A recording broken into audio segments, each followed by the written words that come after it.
Hello and welcome to All For United with me, John Foster, MUFC. You can see me on Twitter just there. As always, I'm here with Natalie. Hello, Natalie. Hi, John. Good to be on again. Yeah, absolutely. And you've outdone yourself again today, getting another Man United fan on the channel. Thank you, Sophie. How are you? I'm very well, thank you. Thanks for having me on. I appreciate it. Pleasure's all ours, really. Thank you. Yeah, we really do appreciate it. Look, we've got so much to talk about. Where shall we start? Let's start with the men's team. We don't really talk about the men's team on here, but an amazing win earlier in the week, 4-1 against Istanbul. Nat, let's start off with yourself. Bruno, Van der Beek, both started. Is it as easy as that? They looked like the women, didn't they? They looked like the women. They looked together. They looked like they wanted it. They looked, pressing from the off, skills, quick play. And I've not seen them play like that for ages. And Ollie's been taking pointers from Kaisa, it looks like, because they looked up for it. They looked hungry. I was happy with the win. Yeah, absolutely. Yeah, it was lovely to see like you said, the quick 1-2s. Cavani coming deep, picking up the ball, laying it off. Lots of 1-2s, lots of quick passing, lots of triangles. That first hour, it was just really nice to see. I appreciate that it's not like the best team in the world that we were playing, but we've played weaker teams in the past and still didn't perform like that. Soph, your thoughts on how we played? Well, nothing could have been worse than the first game against them, to be honest with you, that goal we conceded. So, yeah, I thought we needed a reaction and we got it from enough. Like you say, Van der Beek and Bruno in the middle I thought was superb. And what I liked about him was normally, we've seen with United this season, everyone wants to play the safe pass, playing sideways. Van der Beek in there in that midfield, he was constantly looking forwards, always looking for that forwards pass. And I just thought it linked really, really well. Can we always start with that? No. But it gives us a different option, doesn't it? I think that's the most balanced I've seen us look for a long, long time. With Van der Beek, Bruno in there and Fred in there as well. I just thought really good performance. We look hungry. And when we start quick, that's what we're capable of. Yeah. Absolutely, yeah. And Cavani, Rashford and Martial all started up front as well. It's not nice, isn't it? All attacking-minded players. I think with Martial as well. Sorry to interrupt you. I was going to say with Martial, obviously, there's been a lot of people on his back recently saying he hasn't been scoring goals, he's barely had a shot on target. And there's a lot of pressure because obviously he's a number 9, he's a central player, he's the only player who's been playing up front. I think him moving out onto the left-hand side, I think that's a bit less pressure on his shoulders as well, because as a left winger, the pressure is on you as much to score goals. Obviously, you get assists as well as scoring goals. And I just think that he looked more confident out on that left-hand side. I thought it really suited him. And Cavani, just in that central role, is just so experienced, isn't he? And you can tell by his movement. Yeah, I think it's a lot of excitement to come. I just hope that they can play that as often as possible. That was front 6, let's say. Thank you to everybody joining in the comments. I can see a couple of new faces already. I'll put your comments on screen. Look, we're here to talk about Man United women's team. That's what we do every week. Me and Nat's been doing this this is the 11th week now we've been going, so it's going quite well. Thank you again for joining us, Soph. Regarding the Man United women's team, how did your journey start? How did you start watching the women's team? Did you do like what me and Nat did, like come across on the men's team, or being a player yourself? Did you used to follow women's football? How did your journey start? Being a player myself, I always got questions. If Man United ladies got a team, would you play for them? Would you play for them? I always had that question. So I always wanted United to have a ladies team, and deep inside it gutted me that we didn't. Like, it just gutted me. I thought there was a massive gap there. I was thinking, why don't we do this? So when we finally announced we were getting a women's team, I was just absolutely buzzing. But it's something since a kid that I've always wanted. People have always asked me, like, if United got a ladies team, would you ever consider playing for them? And I'm like, yeah, of course I would. Of course I would if I was good enough. But no, it's just, I just think it's just a massive gap. You see a rival like Man City doing so well, and it's just like United should be thinking, we can't have this. We cannot be having this. We need to release the team and we need to knock them off the perch, as Fergie would say. And I'm just so excited. And you know what? Last season I thought was impressive, but this season it seems like Kaisa's plan is really coming together. And obviously the signings we made were breathtaking as well. And it's just a good advert for women's football. 100%. Nat, do you want to jump on that as well? Yeah, no. Well, I was never really good at football, but I think, growing up, living in Manchester, being mad for Man United, being mad for football, you do think, why haven't we got a team? And, maybe if we had this team and I was a teenager now, who knows what I would have done? I would have gone, I would have been more determined, I would have been more, up for it. I never had the skill to, Sophie would probably run rings around me, but I never had the skill. But, would make me put in that effort to do it. You know, it would make me more determined. So when I see the little kids and the way they love it, and you know, I'm going to do this, and I've seen little kids go from hating football to being the biggest fans and to knowing all the songs, and it's great to see. It's fantastic that we've got it, and like what Soph said, you know, it feels it now. The minute we had that team, it was like, bang, we're going for the top. We're going to be the best, you know, Manchester's red. And it's just great what it's doing for me, the whole of women's football, because it is really shining a light on, you know, first year in the championship. I think we really shined a light on that. And I think it's raising the profile of women's game, having a team like Man United, you know, Spurs are in the top league now. Things like that are good for the women's team. And I think it's going to be onwards and upwards, because this team, like Soph said, added in world-class players now. And I think even someone like Russo, I know we've talked about her a lot. She's not, say, a World Cup winner, but it's Russo, James, Tooney. It's all these young players as well, English. You know, we're going to have a really solid core. I can't wait. I'm so excited. And everyone knows me. I'm mad for it now. And I was someone who didn't even know anything about women's football, so being mad for it. And, you know, just give it a try. It's amazing what we're doing. It's amazing. Just much like myself, I never watched women's football until Man United came. I watched the odd Lioness's matches. I knew the odd player here and there that you'd probably see on Sky Sports maybe once a year. Whereas now, I know it's not as big as we would like, and there are lots of things that the clubs can do and the FA can do to promote the game, definitely. But it is growing. There is a bit more exposure here and there, like I say, not as much as we would like. But it is amazing how it's captivated us and the Barmy Army and Sophie and other match-going fans. Once it gets you, it's got you, hasn't it? And we've got that same passion with the women's team as a lot of people have got with the men's team. And we haven't disregarded the men's team by any means. This is as well as, this isn't instead of, this is women's and men's team. Nat, what was your first memory of Sophie? How did you get to meet Sophie? Was it through YouTube, social media, or was it? It was YouTube, social media. I think, did you come to, I think, you know, I know you came to the last derby, Soph, but I think definitely talking about women's football. I mean, a lot of people say to me, "You're a big advocate now," and I'm like, "Oh, like I don't see myself as that. I just see myself as a fan. Yeah, I see myself as running like the Barmy Army and getting people interested. But I suppose when you look at it, is an advocate for women's football. It's because it's pushing them girls out there, and it's making people. You know, I remember I showed everyone that Tobin goal, you know, that she's just scored, and I was like, "Look at this, look at this, look at this," and it's, I suppose, putting it out there. You're an advocate now. You're a big women's football fan, but I don't mind. It's a good laugh, everything, and that's, you know, it's just doing it like you do at Old Trafford. That's what has always been the case, and it will always be the case. Yeah, I love that. I mean, I was going to say when I went to LSV, you mentioned that derby game. Like the atmosphere was class. Like what you guys have produced, it's just mad. Like I loved it. And we've all been so negative about the men's team for a while now. It's breath of fresh air. Going to LSV wasn't the best game, but the atmosphere, the positivity, the fact that the team were all working for each other, it's just a really positive atmosphere, and it's something that I think a lot of people need to experience, to be honest. Yeah, we'll definitely touch on that a little bit more, like later on, like what they would experience at LSV, and you know, people who haven't seen me and Nat before, who may have seen yourself, Soph, you can kind of explain to them what they're missing by not going to LSV. Let me just catch up with a few comments. Champions League spot incoming for the women's team. I'll be honest with you, I'm seriously thinking about getting an updated passport and this, that, and the other, because it's definitely looking like it could really be a possibility. You know, 3 or 4 months ago, we were thinking, it's kind of still like it's an ambition, it's a dream, it's a possibility.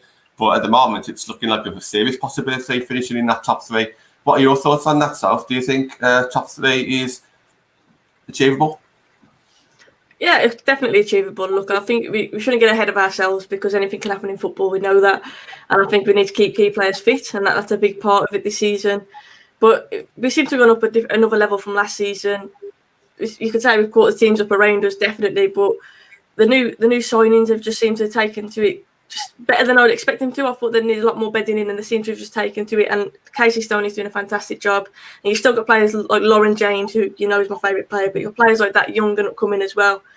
It's an exciting future for the club, but right now, of course, it's realistic. But I think we shouldn't get ahead of ourselves. And like I say, I think we need to keep our players fit, and that's a big part of it. Absolutely, yeah. Nat, I mean, week by week, we're getting closer.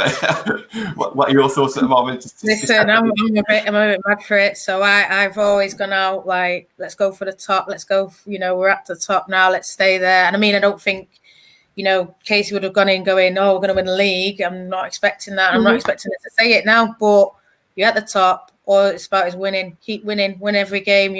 Every game's a cup final.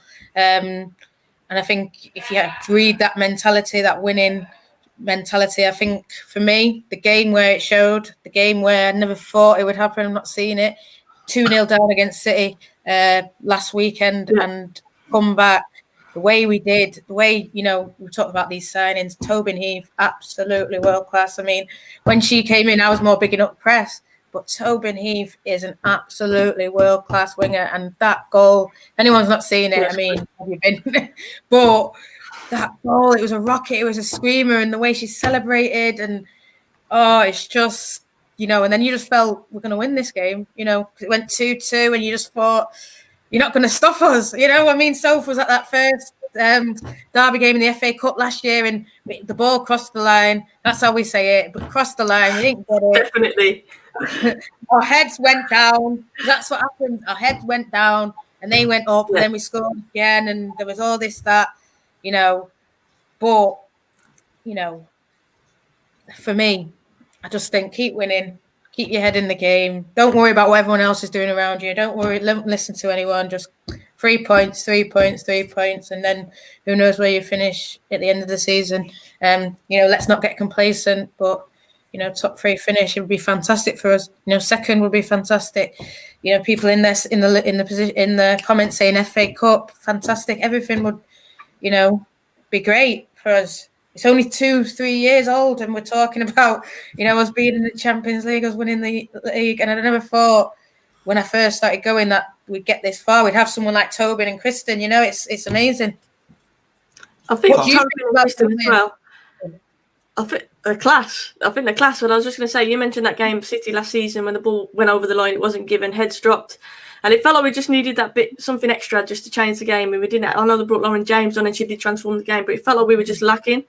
And I think, and it could be a mentality thing that was lacking, I don't know, but I think now with the players, you've put champions in, and I think that's showing there, the mentality. There's a resilience about us where 2-0 down against City, it doesn't matter, we're still going to come back into it. And I always felt that we were in that game. It didn't feel like they were going to overturn us. I felt like once we got one, we were back in it. And I did feel like we were always in the game. And I think that's what's changed this season, the mentality. You can tell that we've got champions, World Cup winners in there. Yeah, 100%.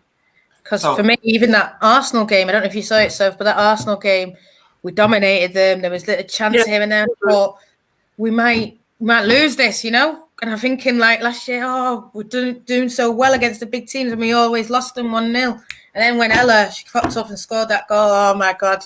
Yeah. I mean, John, I'm sure you were going mad, but I was crying. That's how much, because it was that different. I felt from then. That's it. We've just gone on and pushed on. And like you say, I do think it is a mentality thing. I mean, not saying that the players weren't good enough last year, and obviously she's gotten even better now, but I just think it's been a shift. It's, the light switch has come on. It's shining brighter now. It's that belief. That's what it's all about, Man United. You always see it, believe, and I think now they do. And it's just, it's magic when you see it. You see the team and before and seeing them grow. That's what you love about football. Sometimes you just need to experience something to know how to get over it next time. We couldn't quite get over the hurdle against, last season, losing 1-0 against Arsenal, Chelsea and City in the league. But now that we've kind of got that draw against them, we've got that belief, and sometimes you just need to kind of lose a couple of games or something, or just get that one comeback just to kind of know what it's like or how to do it. We speak about Preston Heath. Soph, as a player, how respected is the women's soccer, obviously in America, as a player? Is that people's ultimate to go there, or what are your thoughts? Yeah, look, I'll tell you a story. I was 16, and I was playing for England under 17s, and I got offered a scholarship to go to America and play in America. Played, obviously, proper professional setup, coaching and whatnot. And I didn't go. Because I thought, I was 16. I thought I'm going to miss my family too much. I'm a bit of a family girl, and I just couldn't commit to it at the time. And I'm gutted. Of course, that's one of my biggest regrets in life, that I didn't take that opportunity, because you just know, as a female footballer, especially at a young age, everybody wants to go to America. because that's where the money is, for one, of course, but it's just massive over there. And to have players who all their life have probably only known soccer, that's all they've done as girls. Whereas in the UK, you have to think, I need a career alongside it. I can't just commit to football because you either make it or you break it. Whereas in America, like I say, it's full on scholarships, there's proper education based on that. And they literally dedicate their lives to it. And they're absolute specimens. They really are. Hence why they win everything. And I just think the fact that they've come over to this league, obviously Morgan as well coming over, it's a credit to our league, to be fair. And I think it's just for everybody. Everybody no longer wants to go to America. People actually want to play in the Super League now. And I think it's just, for women's football in this country, I think it's just a massive plus. Yeah, I want to touch on something. So sorry, just about like you said, back when you were young, everyone wanted to go, but now potentially people are staying. And like you say, credit to this league. But in 10 years' time, and do you see it being everyone talking about WSL rather than NWSL? Do you see potentially, the Lionesses taking over and it us dominating, or what's your thoughts? Why not? That's what I'm going to say. Why not? Like I say, the more grassroots girls we get playing football, the more girls that aspire to want to play for Manchester United. Now, like I was that girl younger before we had a team. Now there is a team, and like you mentioned, there's more of a motivation. I just think that why not? Women's football is growing, and it's growing massively, especially in this country. These girls are an inspiration, and the young players like Lauren James and that as well. Look, I just want to be Lauren James. I just want to be Lauren James. You know what I mean? I think she's class, and I just think, as a footballer now, and seeing players like that, like as a young girl, that's all the motivation you need, and that's something I didn't have as a kid. Kelly Smith was my idol growing up. Kelly Smith was my idol. But yeah, like you lacked that. Everyone wanted to go to America, and now people from America are coming here, and that tells you everything that you need to know. You mentioned Lauren James. Nat, obviously, I don't think there's a bigger fan of Lauren James in the Barmy Army than yourself.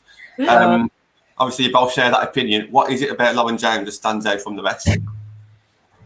For me, I think if you just look at some of the training that she's been doing and the way that she moves her body, she's strong, she's powerful, 2 feet, left, right. I mean, sounds really, anyone who never watched women's football before, I looked at her and I thought, wow, like that. She gave me that feeling like when I used to watch Cristiano when he was 18, because it's the movement, the feet. Oh, it's the way she strikes the ball as well. And she does it all effortlessly. She'll lean, it won't even be lean back, you won't even see no power. She'll just flick her foot out and it'll be boom, rocket in the top corner, and you're just where did that come from, Lauren? And she for me can be whatever she wants to be. She can win the Ballon d'Or, she can do this, and I think she's in the England setup now. Everyone's buzzing for her, and I think it's just onwards and upwards. And I think it's time that they build a team around her. I think there are great players in the thing, but I think she's just a standout for me in the whole league, in the whole Lionesses. And I think build it around her, let her do her skills, let her do her shots, and she's just going to be a different class. That's my opinion. So, you know what it is for me? Everything that you just said, I completely agree. But also, she's so nonchalant with it, isn't she? She looks like she can't be asked a lot of the time, and she just breezes past players. She makes it look so easy, so effortless, and I love that about her. And she's got that special product, she's got something special. If you need someone to bring something out of the bag, do something spontaneous, Lauren James is your girl, definitely. And like you say, onwards and upwards. The only way is up for her. I just hope, obviously, England call up, get a cap under the belt. The biggest thing for her is to stay grounded, which I have no doubt she's going to do. And she can be an absolute world beater, definitely, because she's got everything. She's strong, she's quick. Like you said, she's got good dribbling. She can finish. She's got an absolute rocket of a strike as well. You look at Adama Traore who plays for Wolves, and you think if you get too close to him, he's just going to roll you because he's so strong. You take a yard off him, he's going to knock and put it round you. That's what Lauren James looks a bit like in the women's game for me. She just seems quicker, stronger than any other player she comes against, and that's why she's such a special talent. There's a few clips on Twitter, isn't there, at the moment with LJ in the training camp, and there's been about 2 or 3 of LJ, and she just looks so comfortable. I'm sure they're only choosing the best bits to upload. I understand that, but she's still doing those shots. She's still doing those skills, and that's the only bit. We don't get much content, do we? Especially when there's international breaks. But little things like that, you could base a whole show around it, just how skillful she is, and as Soph says, 100%. Her body language just makes it look like it's so easy. Marie, welcome back again this week. Thank you for joining in. You said exactly the same thing. I think that's just the aura. It's just so easy for her, isn't it? It really is.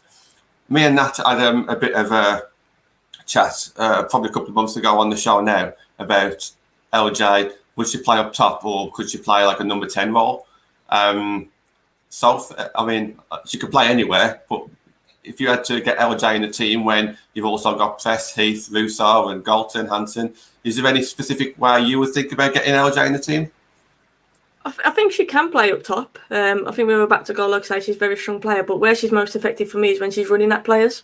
So I think I'd rather see her maybe in that 10 role where she can actually turn and run at players, because I think that's, especially at the heart of the defence, that's where she makes stuff happen. So I think a 10 would suit her. But look, she could play anywhere in the attacking positions, to be honest with you. She really could. But I think a 10 would suit her, definitely. What do you think, Nat? I think either a 10 or potentially 2 up top. I think LJ, she's moved. I listened to Siobhan Chamberlain commentary. Like, LJ, she like picks the ball up from deep and then runs at a player. And then you want someone in the box for her. And then LJ's that 9 in the box. So it's like, you don't want her on a wing at all. But I think, does she do enough defensive work to be a 10? I know Casey likes, if you ever watch Ella Toon, she's always in the opposition box as well. So would Casey want that? I don't know. So for me, I think potentially paying her and Press up top together. That LJ and Press, God, when that happens, and then Tobin on the right, and then and then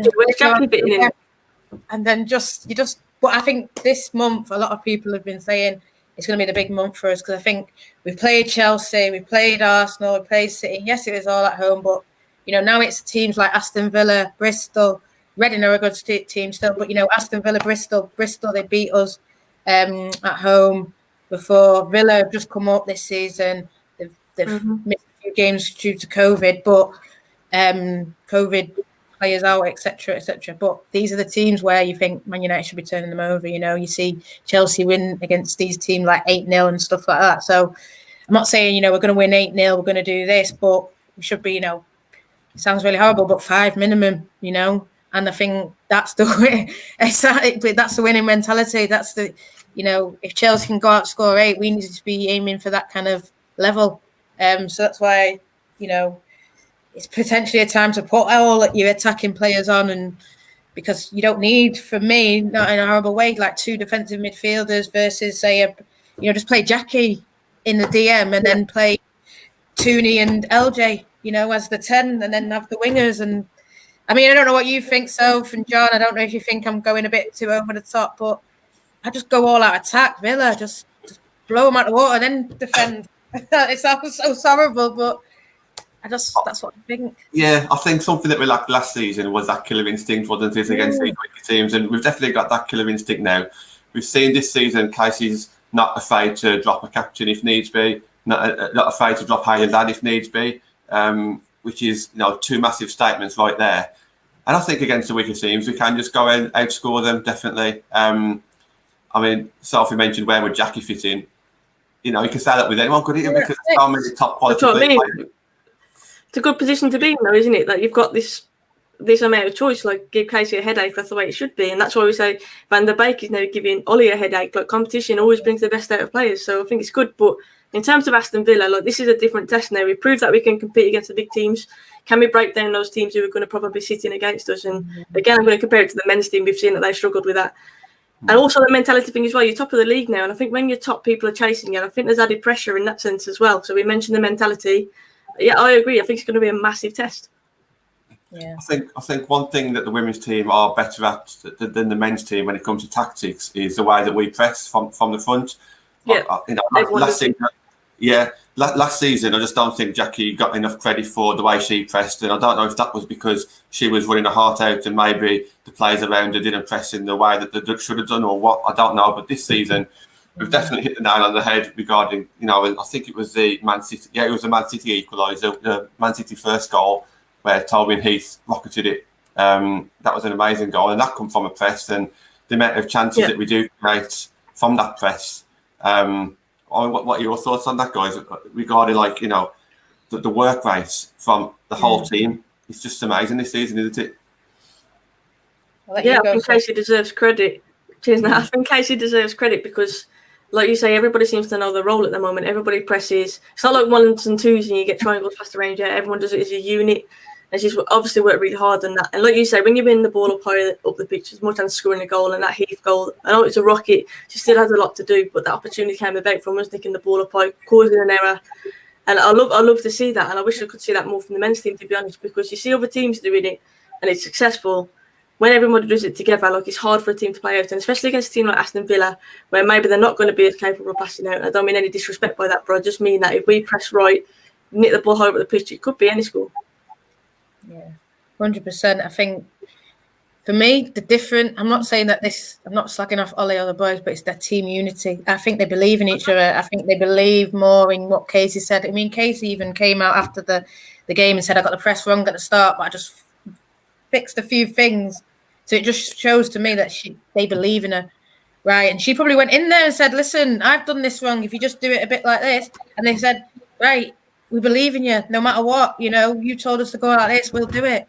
I'm looking at Leah Galton now. For me, last year, one of the best left wingers, chances created even before. Now she's playing left back. And I think if you ask probably, Marshall, go play left back because we're struggling, we need this, we need that. I'm not saying anything against him, but a lot of lads probably wouldn't do it. Whereas you see, Amy Turner, I look at her and I've just seen a little massive shout out since she's come back in. She looks like a different player. She looks like a better player than I've ever seen her play at all. And she was playing right back because we needed her there last season. And she's come back in to centre back, her actual position, and she just looks different class. And I just think Casey's got everyone like, she runs that club from top to bottom. She knows what the under 10s are doing. She knows what the first team are doing. She knows everything. And I think it's that kind of, we had it with Fergie. He ran everything and he had the respect of everyone. And I think that's what she's got. And I think, potentially Martin Ho's come in. He was a really good coach. He was at Liverpool. He was at Everton. He's done really well. And I just think he's brought in like new dynamics, new ways of thinking. They're improving the academy. They're improving the RTC. And I just think, Casey said we're going for top 3, and she's still saying that we're only going for top 3. But I just think, with the players that have come in, they've bought into it straight away. They did last year. On a battle as well, I think she's an amazing fullback. And I just think where we could be this year, where we could be in a few years' time, we could be travelling to watch the men in Europe and then watch the girls the day after. It's just amazing. And I think they've really all bought into Casey's style. Casey, the way that she's doing everything in this club is right to be back in 100%. Good question here from Reaper 2004. Okay. Who would be your top 5 super subs if we need to change up the game? So I'll make a start. I'll say Kirsty Hansen because I don't think she's probably going to start most games if we got a full team, which is a shame because I'm one of Kirsty's biggest fans. But I think she'll be happy to be rotated anyway. But when she comes off the bench, for me, she slots into that first starting 11 easily. So for me, I would probably say Kirsty Hansen on that one. How about yourself, Nat? I'm trying to think who's been on the bench. Well, Jess, when she came off the bench versus off the bench versus Arsenal, she was absolutely, look, you got her, yes, absolutely different class. And I think she's another one, striker, number 9, which is prepared to go on the right wing, the left wing, do anything for the team. It's all about the 3 points and winning. So I'd go with Jess. Soph. It's hard now, isn't it? On the bench. I was going to say Jess, to be fair. Zelem's been on the bench a few times, hasn't she? So I'm going to say Zelem because I think like her character, I love her fight in the middle. And I think especially if you're in the lead and you want to hold on and you need someone who's got a work ethic in there, who's going to just run their socks off, to be honest with you, and be that leader. I think Zelem is a good shout. But yeah, Jess Sigsworth, I'm going to touch on her. I think she's a class player, to be honest. I love her work rate. Doesn't give anything up. I bet she's an absolute nightmare to play against, and I love that about that. Yeah, she's quality. Yeah, 100%. We've loved Jess from the first season. Obviously, all the amount of goals that she scored, but obviously yourself, Nat, you used to see her at the games and exchange conversations here and there. And it's great to see Jess still with the club and keep on getting game time. Hopefully now that she's fit again. And that Arsenal, that guy, it was against Arsenal, wasn't it? Where she came on and outran that defender was just absolutely amazing, wasn't it? Wanted it more, innit? And that's the difference. I feel these girls, they like they'll never say die. You know, it's proper Man United spirit. Never give up. They'll fight to the end of the whistle. I'm not saying that they didn't last year, but I just, you know, maybe that World Cup winning kind of spirit is either pushing them, or it's like, you know, I've got to play good now when I come off the bench because I don't want them starting over me, kind of thing. And you know, it's just more competition is better, and it's all still the togetherness. You know, like we said, 3 players there that have been with us since 2018, and they're still putting in the same graft. They look even better than what they, you know, look like they've developed, got even better. So for me, I think, you know, girls like that, they're just a credit to the club, and I can't wait till it's all back again and going. And you know, Russo, it's going to be good when she's back because she's really started really well. I'm just sad to see her.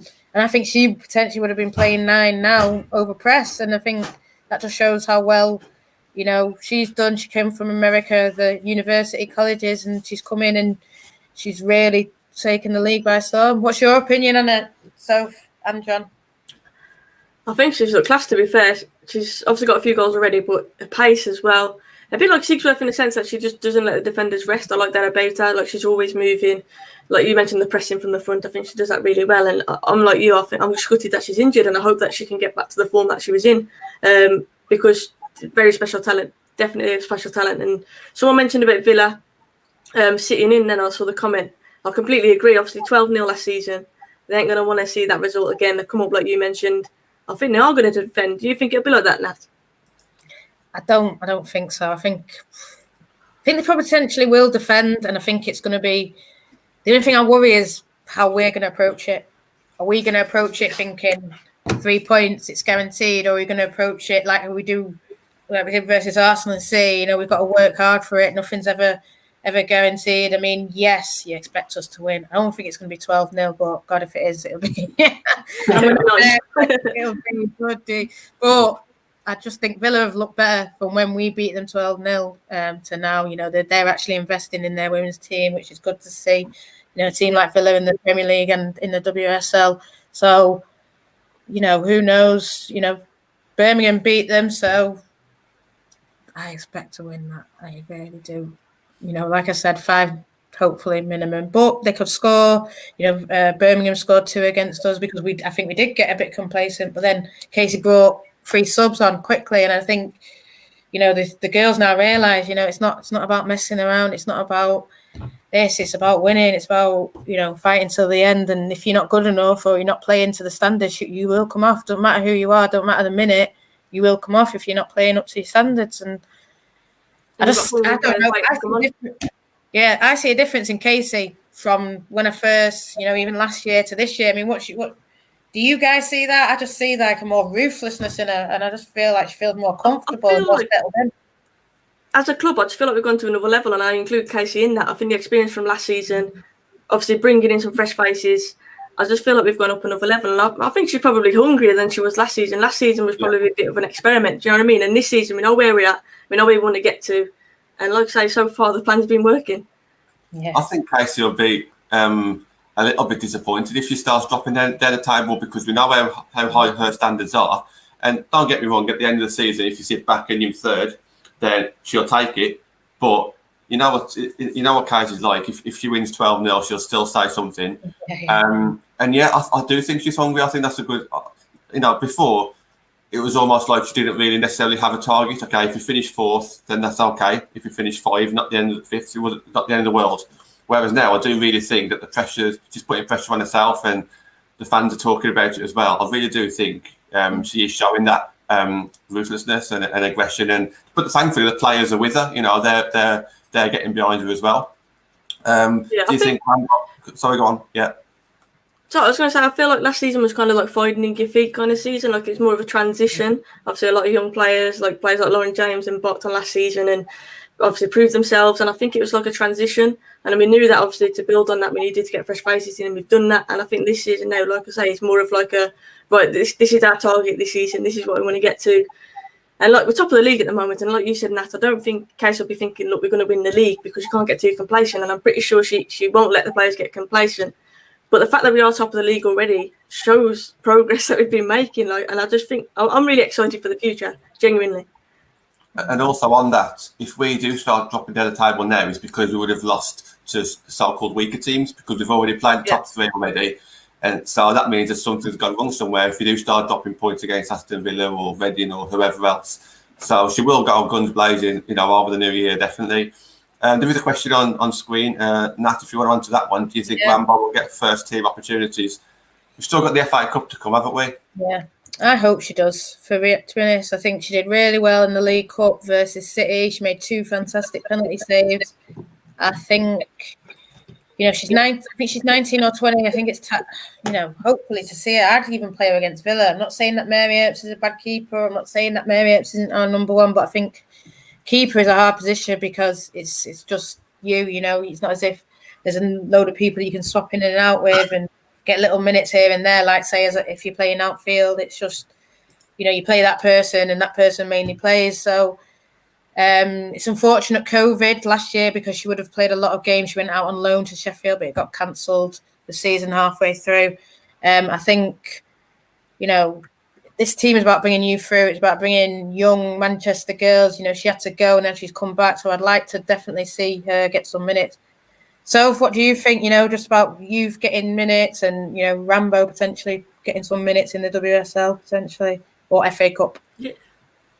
I think obviously the fact that we're top of the league, you have to edge more towards the league campaign. So I think if you are going to experiment, it will be in the cup. I genuinely think that changes will be made. But yeah, hopefully she does get minutes. I agree with you. I think obviously she went left and then came back, and she's definitely got that ability, hasn't she? It's going to be hard for her though. It's going to be hard for her to get some minutes, I'll be honest. But yeah, I'm all for giving youth minutes, and definitely, like you mentioned earlier, competition for places. Like if she has a good run in the cup, for example, she's knocking on the door, and I think it's just good for squad morale. It's good for players on the pitch because every player needs someone pushing behind them to take them to the next level, regardless of who you are. Even Heath, Press, the fact that they've got players behind them, like we mentioned, hungry substitutes. I think that if you've got youth players as well who are pushing and knocking on the door, it's just positive for the club. But yeah, I think if she does, it'll be in the FA Cup.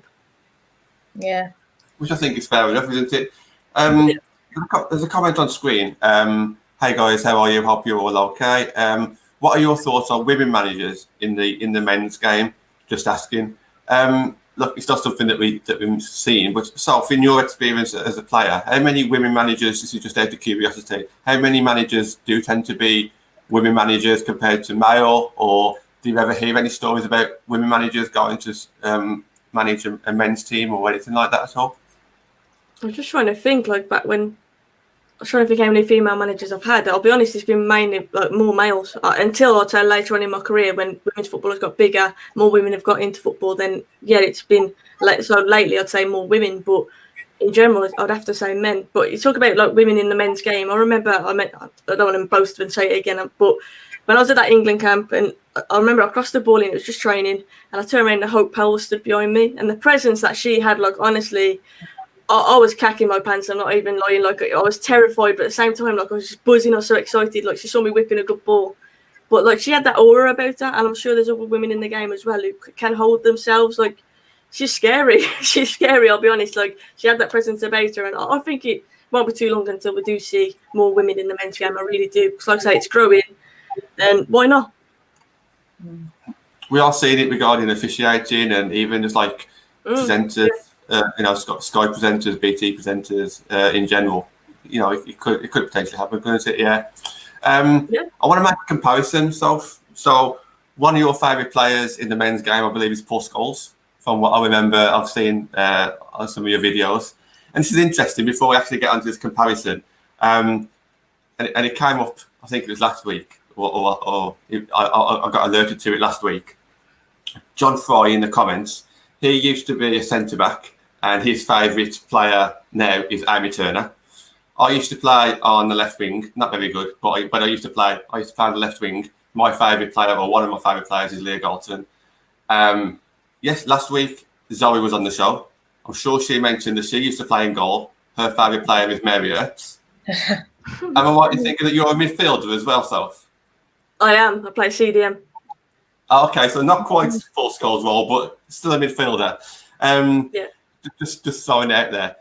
Paul Scholes, obviously, everyone's favourite in some way, shape or form. On the women's team, we've got an attacking midfielder who arrives late into the box, scores goals, only a one-team player, never gone to any other club and hopefully won't, in Ella Toone. I just wanted to know what your thoughts are regarding, someone who's homegrown, like Ella Toone, who's keep on developing. She was with us in the first season, done really well. Obviously, last season didn't get too much game time with Hayley Ladd, Zellum and Jackie Brown playing most of the games. But this season, she stood out and done so well. Just wonder what your thoughts on Ella Toone was. I agree. I think the fact that she's added more goals as well is a big plus. But you mentioned development, and I think that's a big thing with Kaisa with all the squad at the minute.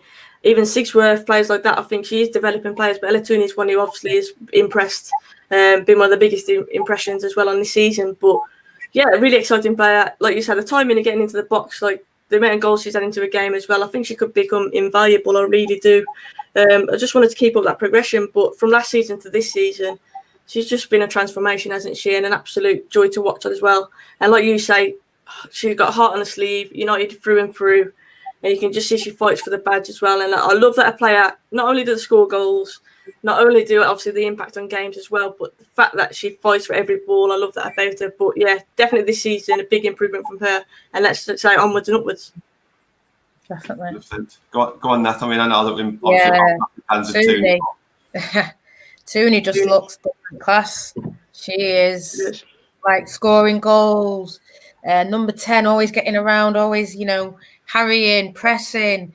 She's one that I think, with the press, she always is sort of the first to go. And I'm not saying your 9 goes, and she's always there backing it up, and then everyone goes. And I just think, it's onwards and upwards. She looks like a different player from when I first started watching her to now. I never would have thought, she's really, for me, bossing it. She's in there late into the box, goals, the provision, the passing, the skills.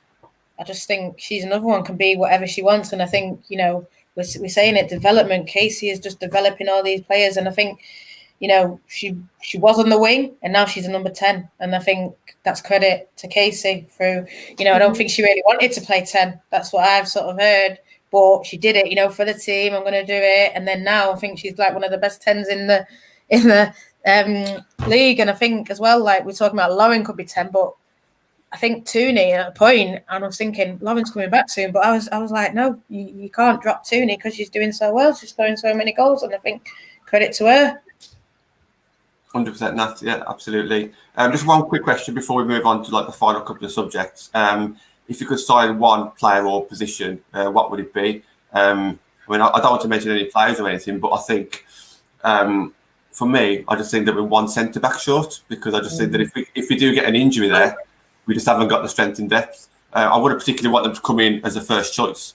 I wouldn't, but I would like to see just one other player, maybe the centre back, because Amy Turner, whenever she comes on, she's having to do full back or centre back, and I don't think it's fair on her. Even though I commented on the tweet saying no matter what Kaisa asks of you, you do it and you deliver it, and she liked that tweet as well, and it's true, she does deliver, but it's just unfair. She has to keep bouncing backwards and forwards.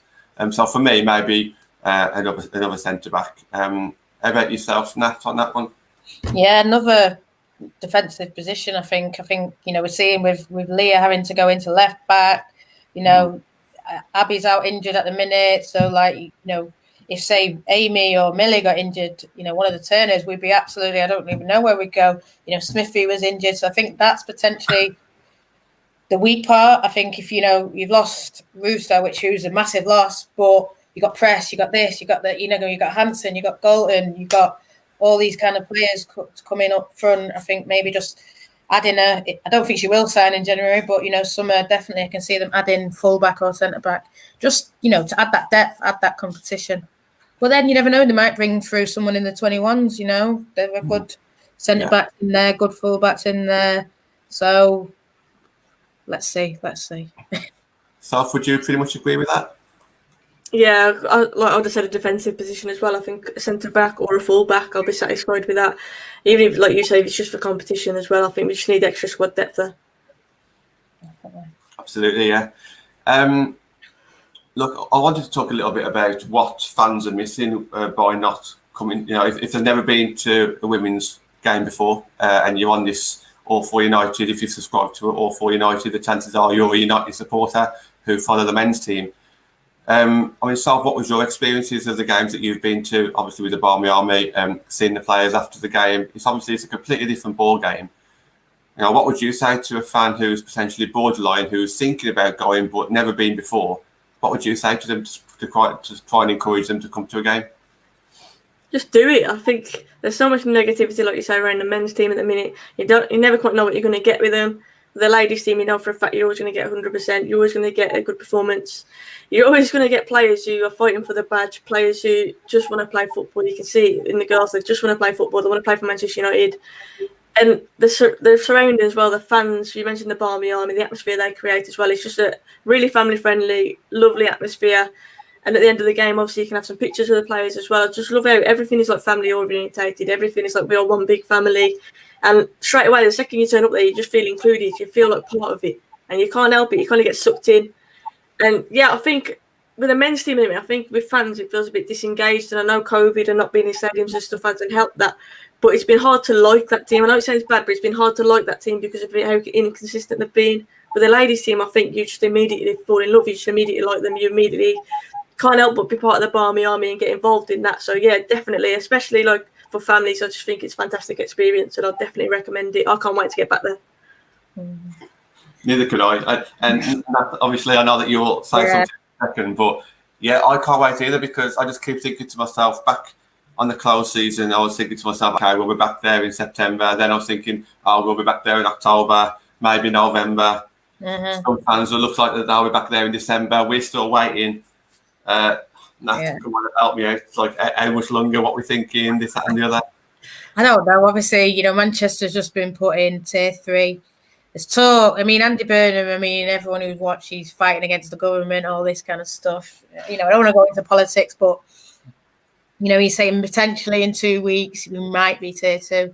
And then that'll be the 16th of December. And then the week after is the 20th. And it's when we play Bristol at home. So potentially, you know, look out for that. If Manchester does get put into tier 2, within a couple of weeks, you could have 2,000 fans there. I know that they're ready. I know that LSV is ready to welcome fans back. Man United are ready to welcome fans back. You know, we're ready to go back.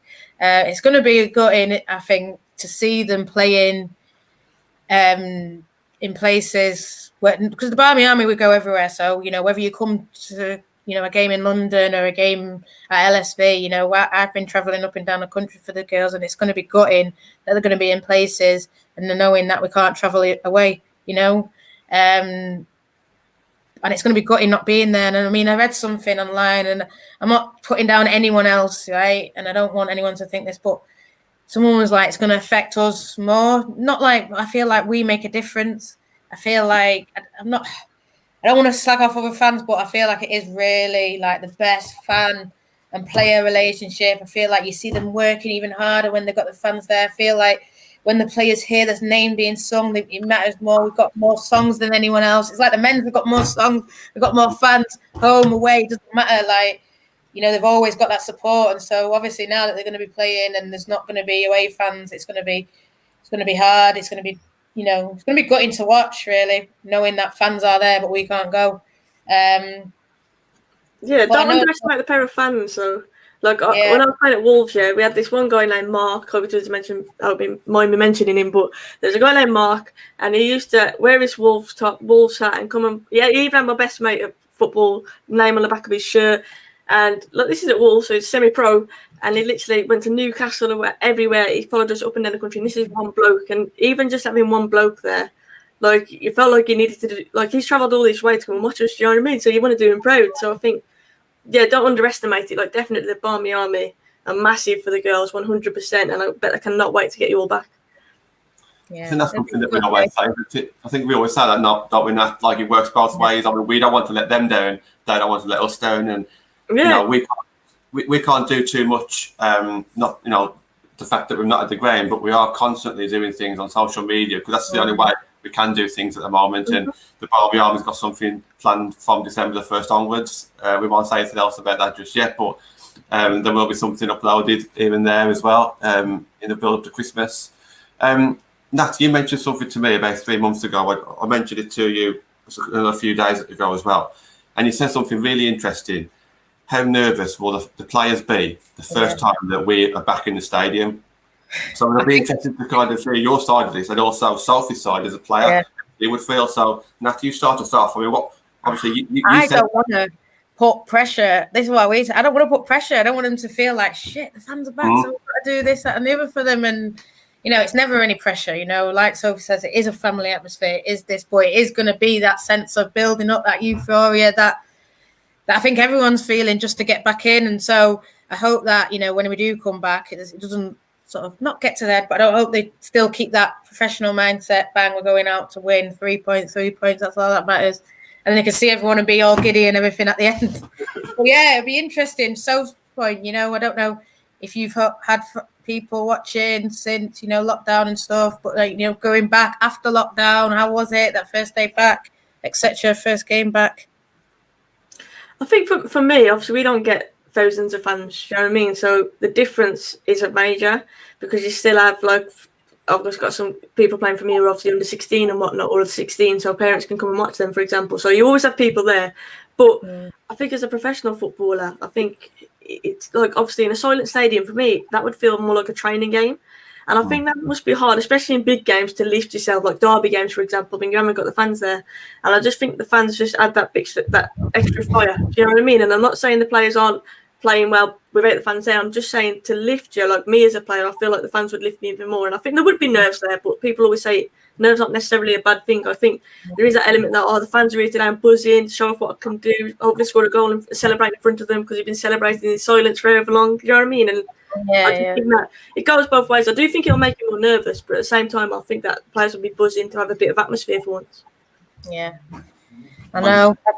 I just want to be there. The next one of the next away games is Reading, and that's in a tier 2, so they're going to have fans. It's just, I suppose you want to be there to support your team, innit? It's just sad. Yeah.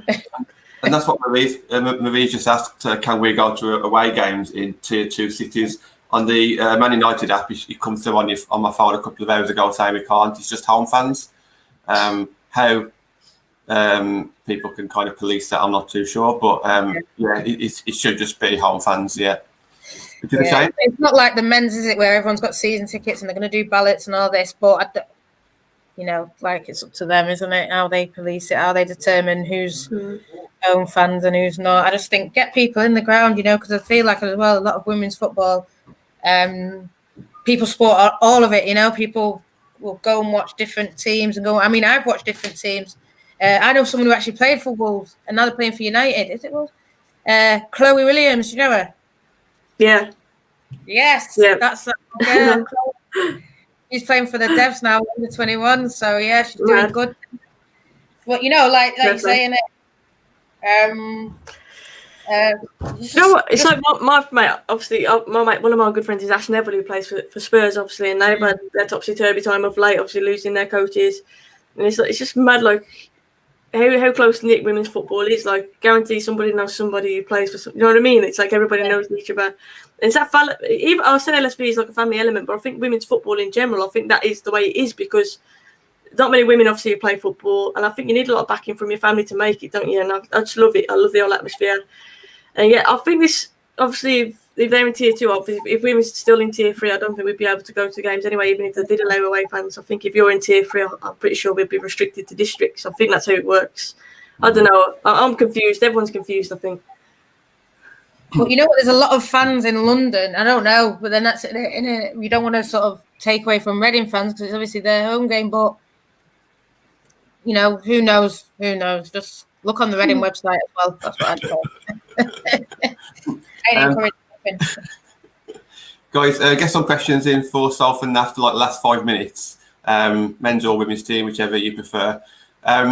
Soph, just talk to us a little bit about your YouTube channel. So obviously you're going to be speaking a little bit about the women's team on there with Meg. Go on. I was going to say, yeah, we do touch on the women's team because obviously both me and Meg play football, so we do take a big interest. And when we're not playing on a Sunday, we're desperate to get to LSV and watch United ladies again because we really enjoyed it. But yeah, we talk about the men's team. To be fair, we just love talking about football. I'll be honest, we're just girls who love talking about football. And of course, we're United fans, so there is a lot of United talk. But in general, we just love to talk about football. Love to touch on the ladies' team as well because it's been so negative about the men's lately. Yeah, so we got a Ladies in Red show as well, which is basically 4 girls talking football because I wanted, that's the whole point of my channel really. I wanted to get female voices heard in football because I'll be honest, I think too often you see women who are just put in front of a camera just because they look good and they're reading off a script and you're thinking you've never touched the ball in your life, like, and you're frustrating to watch. So I just wanted to show that we have got knowledge, we do want to talk football. Yeah, we play football as well, and just spread the female voice across football. That was my aim of it. And to be fair, Ladies in Red has been doing really, really well. Soph and Meg's show, really enjoyable, doing well as well. But yeah, any fans are welcome, to be fair. Just want to talk about football.